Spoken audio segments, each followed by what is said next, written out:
Magandang araw ulit guys at magandang hapon sa lahat. Kung saan panig mo kayo ng mundo, sana ay nasa mabuti kayong kalagayan.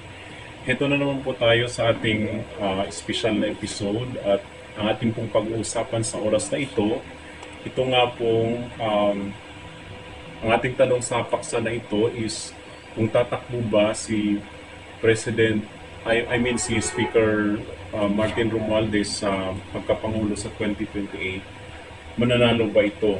So yun po ang ating tanong, ang ating pag-uusapan sa mga oras na ito. Well, anyway guys, before that, don't forget to like and subscribe to my YouTube channel. So bago pa lang po tayo at kakaumpisa pa lang po ng channel. So kung gusto nyo at magkaroon kayo lagi ng update sa mga isyong politikal sa ating bansa, don't forget to like and subscribe para po tayong lahat is updated po sa mga usapin or issue ng ating bansa. So ating pong pag-uusapan itong si Speaker Romualdez, no? Kasi nga po mainit po ngayon ang politika sa ating bansa. And in fact, nagkaroon nga po nung mga unang buwan ng even sa mga previous years pa, previous months, is marami na nga pong mga haka-haka or marami na nga pong nagsasabi na ito ng unit team is magkakaroon ng conflict o magkakaroon sila ng separation, which is nangyayari na po. Halimbawa na nga po yung sinabi ni Kapor Silapid, yung pinatay na broadcaster, kung saan sinasabi niya na magkakaroon daw ng hidwaan itong unit team, which is nangyayari na. So, on the other hand, ito din pong mga vlogger ng DDS is maraming nga din pong mga pinakalat na mga vlog which is pointing out nga dito kay Speaker Romualdez kung saan ay tinitrain up na maging presidente or maging manok ng current administration. And even former President Rodrigo Duterte is ito na nga pinpoint na nga siya that Speaker Romualdez is poised to run for presidency last year.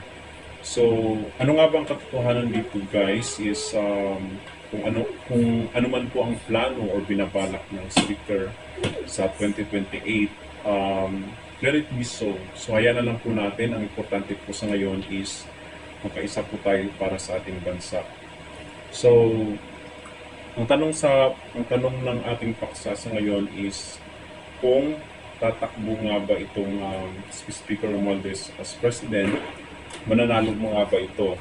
So, ang sagot po sa tanong na yan is based po sa mga survey sa publiko, sa Pulse Asia o even sa ang survey is hindi po winnable na candidate itong si Speaker Romualdez, but maliban na lang kung magkakaroon ng diba? Magkakaroon ng magic itong election sa 2028. Anyway, so hindi siya winnable. So, ang tendency dito guys is baka magkaroon ng ibang manok. Hindi siya ipipilit kasi baka masayang lang yung support ng ating current administration sa manok na ipapatakbo nila sa eleksyon. So, ang tendency dito guys is magkakaroon ng ibang manok na or ibang kandidato na i-endorse itong current administration dahil nga po ang Duterte is hindi na maging kasama ng unity.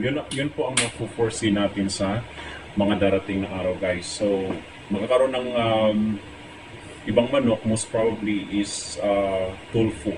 So yun po ang ating projection or prediction na mangyayari sa 2020. Well, abangan na lang natin guys kung sino nga ba ang magkakatunggali dahil sa ngayon po is napakainit po talaga ng politika sa ating bansa.